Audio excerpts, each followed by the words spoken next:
How's it going, everybody? Tin Man here. Um, just trying out my new Thompson Center compass, chambered in 223-556. I got it pretty well dialed in at 100 yards, and I just want to take some shots and see what kind of groups we can get. Now, I'm not using a lead sled or sandbag, so the groups aren't going to be perfect, but we'll see what we can do.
For some reason, the last round in this magazine, the bolt will actually go right over top of it.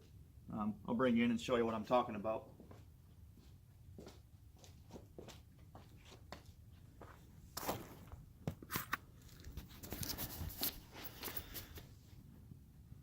You can see right there, the bolt slid halfway over that 223, or I don't know if it's a junk mag or what, but all I had to do to fix that is pull the bolt back. I just got to jog it up with my finger, get it started, and then I can chamber the round.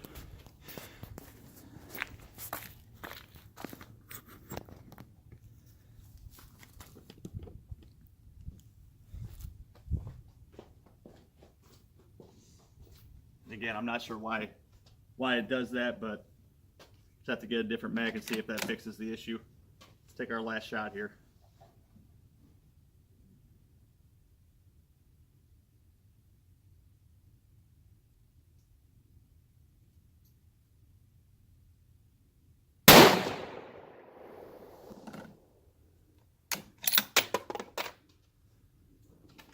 All right.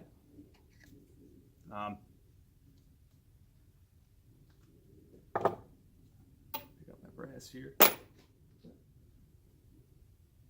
I'm pretty impressed with these groups. This is just cheap.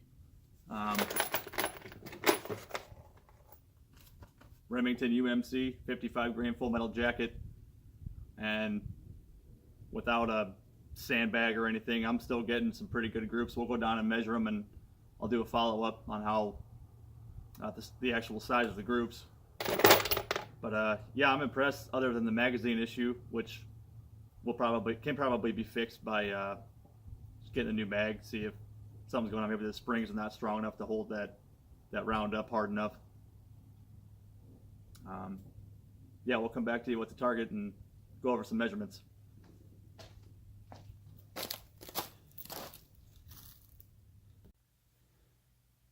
All right, we're back at the homestead, back in climate-controlled environment.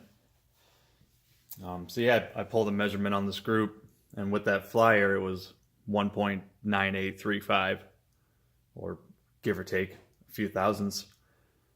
I really don't think that's too bad, considering the fact that I've never shot a large caliber rifle in my life. All I've ever shot is 22 long rifle, so this is my first time shooting a big boy rifle.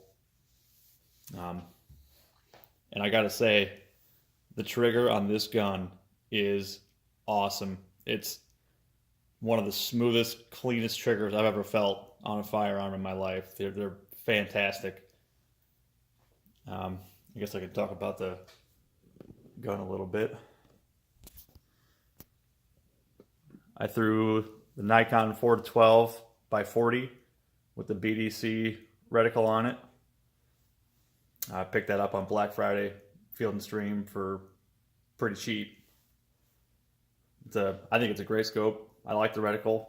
It's got the increments down below that shows you where your hold points for 200, 300, and 500, I believe. So that worked out well.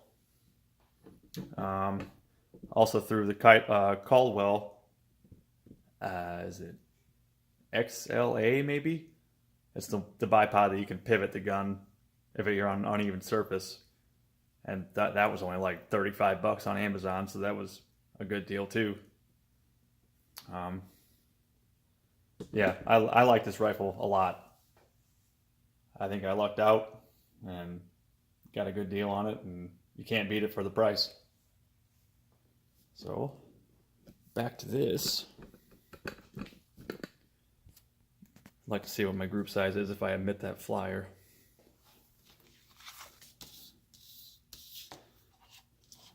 Looks like, let's see here. Sorry for the crappy camera work. 1.6 with no sandbag and just chalking it up on my shoulder. Pretty good. That's more than enough for me to get me going. I'll eventually get either sandbags or a lead sled, something to chalk this up so we could really test the accuracy appropriately. I think that's about all I got for today, fellas. Don't forget to check out the reloadersnetwork.com for more content like this. And thanks for watching.